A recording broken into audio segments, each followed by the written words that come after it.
श्रीमद कुंज विहारे नमः। श्री स्वामी हरिदास विजय तीर्थराम। ब्रज सुंदरियों के भगवान श्री श्याम सुंदर कैसे हैं और इन गोपियों और श्याम सुंदर के बीच में कैसी प्रेम भई बातें होती हैं। भगवान और भक्त, और यह सामान्य भक्त नहीं है। यह गोपियां तो कल्प कल्पांतरों से इस जन्म की प्रतीक्षा कर रही थीं और आनंद कंद उनको सुख देने के लिए अवतीर्ण हुए हैं। कभी कभी कौतुक करते हैं, कभी मिल जाते हैं, कभी हठात अंतर्ध्यान हो जाते हैं और गोपियां ढूंढती रहती हैं कहाँ गए श्याम सुंदर। इसी प्रकार एक दिन ब्रज गोपियों को एक कुंज में छोड़कर आनंद कंद श्री कृष्ण भगवान अंतर्ध्यान हो गए और वे सब गोपियां विरह के आवेश में अपने प्राण प्रीतम को खोजने लगीं और खोजते खोजते कृष्णमय बन गईं। कृष्णमय तो थी ही, बस ये कहा जा रहा है ताकि आप लोग समझ सकें, अन्यथा भक्त और भगवान ये दोनों अभेद हो जाते हैं। इनमें कहाँ कोई अंतर है। विरह, सच पूछो तो विरह तो हो ही नहीं सकता। यह तो प्रेम की पराकाष्ठा को दर्शाने के लिए कहा जाता है। भक्त के हृदय में तो सदा वे विराजमान रहते हैं, तो विरह कैसे हो। लेकिन भक्त ऐसे होते हैं कि उन्हें अपने हृदय में भी चाहिए और उन्हें नेत्रों के सम्मुख भी देखना चाहते हैं। सब समय वे नेत्रों के सम्मुख रहें, सब समय वे मेरे हृदय में रहें। जित देखूं तित तू ही तू। इसी प्रकार श्री कृष्ण दर्शन की लालसा से व्याकुल होकर वे रुदन करने लगीं और उसी समय श्याम सुंदर उनके बीच में मुस्कुराते हुए प्रकट हो गए। भला श्याम सुंदर अपने भक्त का रुदन देख सकते हैं क्या? कदापि नहीं। उनका मुख कमल मंद मंद मुस्कान से खिला हुआ था। पीतांबर धारण किए हुए हैं, गले में दिव्य वनमाला है और उसका सौंदर्य समस्त विश्व प्राणियों के मन को मथने वाले कामदेव के मन को भी मथने वाला। वे साक्षात मन्मथ थे। करोड़ों कामदेवों से भी सुंदर, मधुर, मनोहर श्याम सुंदर को अपने बीच में पाकर ब्रज गोपियों के प्राणहीन शरीर में मानो उनके दिव्य प्राण लौट आए। जब प्राण धन आ गए तो प्राण वापस क्यों न लौटें। गोपियों के नेत्र आनंद और प्रेम से खिल उठे। प्रीतम के प्राकट्य से हृदय में एक नवीन स्फूर्ति आ गई। उनके एक एक अंग में एक नवीन चेतना जाग उठी। अपने अपने मन के अनुसार प्रीतम की आप भगत की। किसी ने उनके कोमल कर कमल को अपने हाथों से पकड़ लिया, किसी ने श्री चरणारविंद का आलिंगन किया, किसी ने उनके श्री चरण पकड़कर अपने हृदय पर रख लिए, किसी ने उनका चबाया हुआ पान ग्रहण किया, किसी ने प्रणय कोप से विह्वल होकर त्योरियां चढ़ाते हुए दूर से ही कटाक्ष किया और कोई कोई निर्निमेष नेत्रों के द्वारा उनके मनोहर मुखकमल का मधुर मकरंद पान करने लगी। गोपियों का रोम रोम खिल उठा। इस प्रकार विरह ताप से पीड़ित होने पर और उनके प्रकट होने के बाद उस विरह के शांत होने से वे अपने प्राणधन श्याम सुंदर को चारों ओर से घेर कर बैठ गईं। अब एक हास्य कौतुक आरंभ हुआ। आनंद कंद श्री कृष्णचंद बड़े निष्ठुर हैं, बड़े छलिया हैं। यह बात उन्हीं के मुख से कहलाने के लिए, स्वीकारोक्ति के लिए ब्रज सुंदरियों ने एक पहेली से रखकर उनसे पूछा, हे श्याम सुंदर,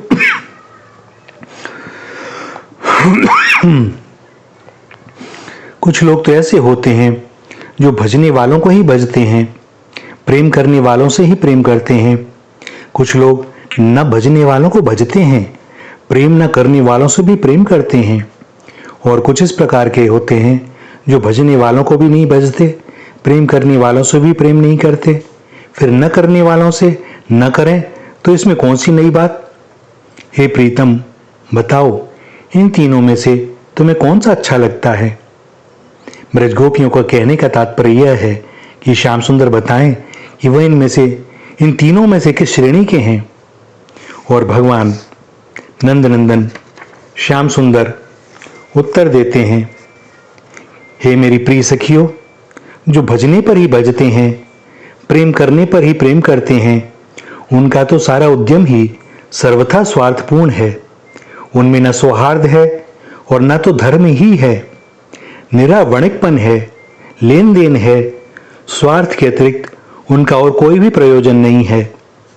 जो लोग भजन न करने पर भी, प्रेम न करने पर भी प्रेम करते हैं, जैसे स्वभाव से ही करुणामय सज्जन और माता पिता, उनका हृदय सौहार्द से भरा होता है, उनका प्रेम सचमुच निर्मल है और वहाँ धर्म भी है।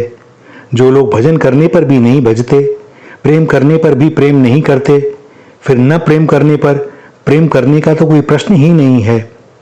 ऐसे उदासीन लोग 4 प्रकार के होते हैं, आत्माराम, आप्तकाम, अकृतज्ञ और गुरुद्रोही।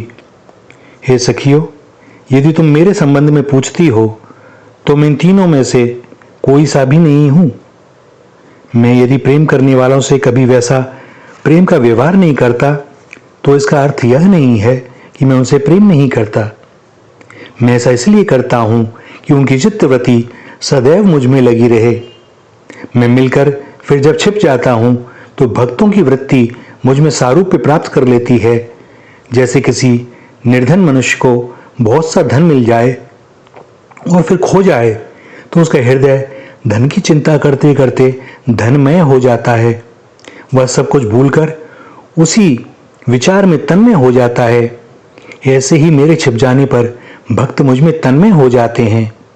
हे प्रियाओ, तुम लोगों ने अपनी समस्त वृत्तियों को मुझ में अर्पण करके मेरे लिए लोक मर्यादा, वेद मार्ग और अपने आत्मीय स्वजनों को भी छोड़ दिया है।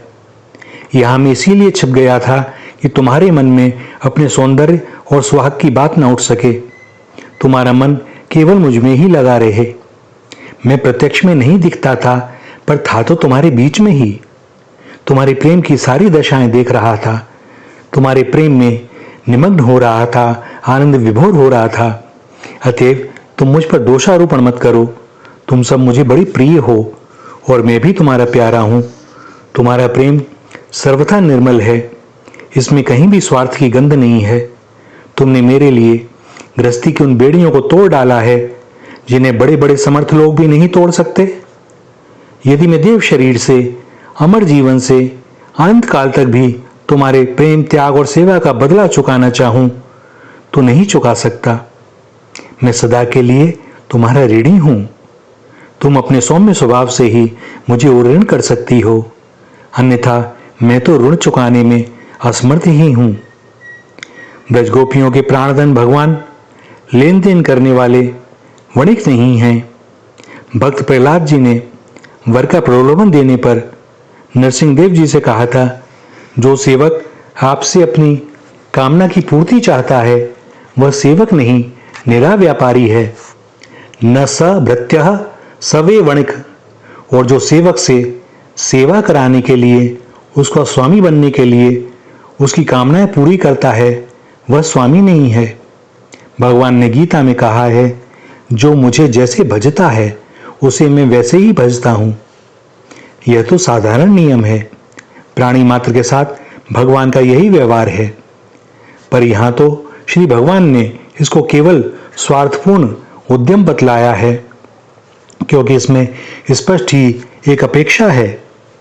जहां अपेक्षा है वहीं शर्त है, और जहां शर्त है वहां स्वतंत्रता नहीं है और ना ही हृदय का एकांगी भाव। खरीदने वाला और बेचने वाला दोनों जैसे स्वार्थ की अपेक्षा से ही मिलते हैं, इसमें भी वैसा ही है। पर ब्रज गोपियों के या भक्तों के भगवान अपने भक्तों के साथ किसी स्वार्थ के कारण प्रेम नहीं करते। उनका पारस्परिक भजन या प्रेम सर्वथा अहेतुक अतः प्रेम मूलक और प्रेम स्वरूप होता है। प्रेमी भक्तों के भगवान माता पिता की भांति केवल करुणा में निरपेक्ष प्रेमी भी नहीं है। माता पिता स्नेहवश अपने बच्चों के दोषों को ढक देते हैं। उनकी करुणा दया संतान को कभी उदास नहीं देख पाती, इसलिए संतान में दोष रह जाने की संभावना रहती है। किंतु भगवान अपने भक्त को सर्वथा निर्दोष बनाकर उसे खरा सोना बना देते हैं। अतएव वे न तो वणिकों की भांति सापेक्ष हैं और न माता पिता की भांति निरपेक्ष ही। भक्तों के भगवान आत्माराम भी नहीं है। आत्माराम तो अपने स्वरूप में मस्त रहते हैं। उनकी दृष्टि में जगत का कोई महत्व ही नहीं, फलतः वे जगत से उदासीन रहते हैं। और ऐसे आत्माराम के लिए कोई कर्तव्य भी तो नहीं, तस्य कार्य न विद्यते। परंतु भगवान तो अपने भक्त के लिए कार्य करते करते कभी थकते ही नहीं। उनका कार्य कभी पूरा होता ही नहीं। वे अमर जीवन में भक्त का कार्य करते रहने पर भी कभी काम को पूरा हुआ मानते ही नहीं। भक्तों के भगवान आप्तकाम भी नहीं है।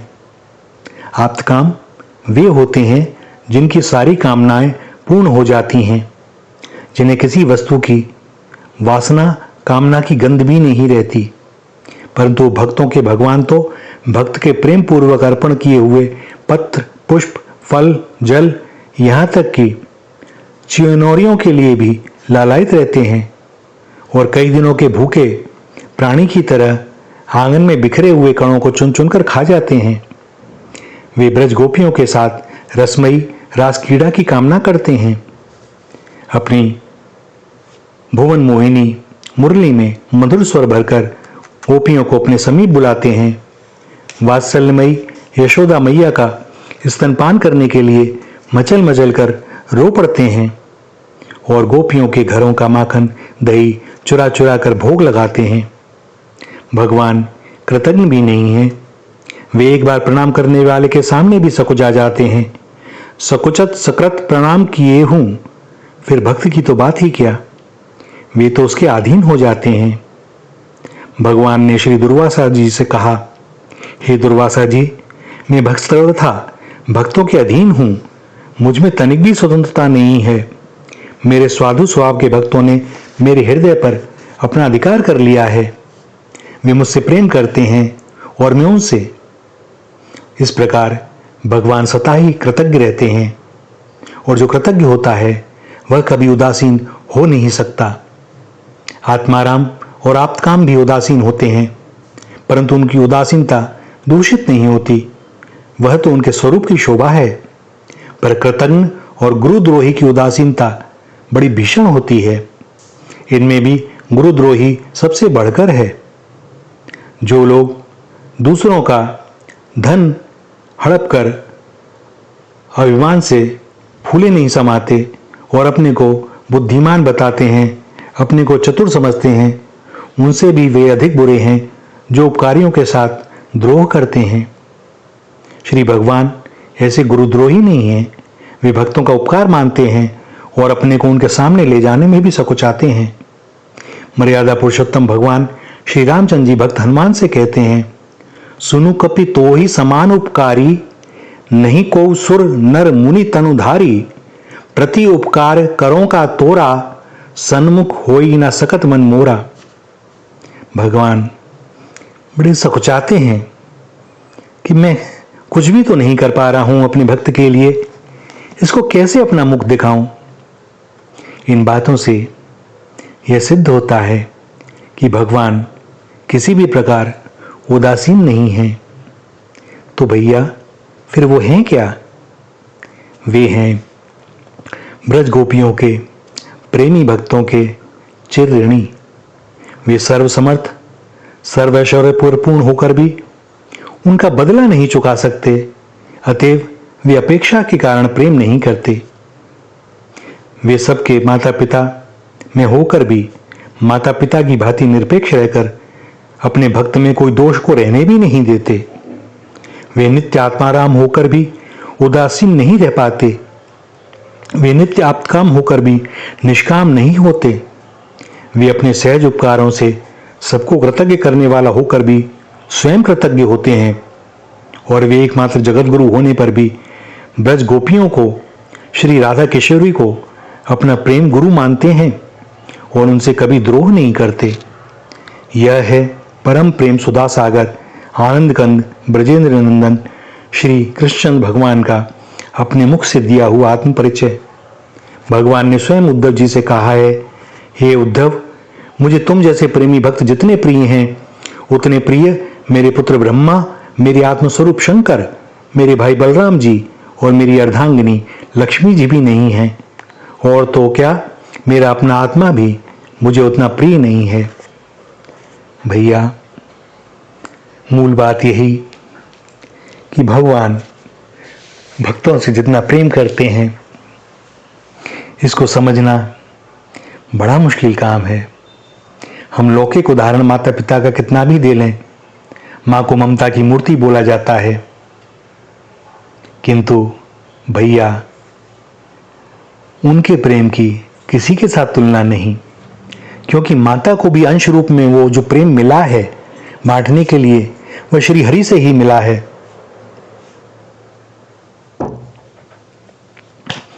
श्री राधा, श्री राधा, श्री राधा।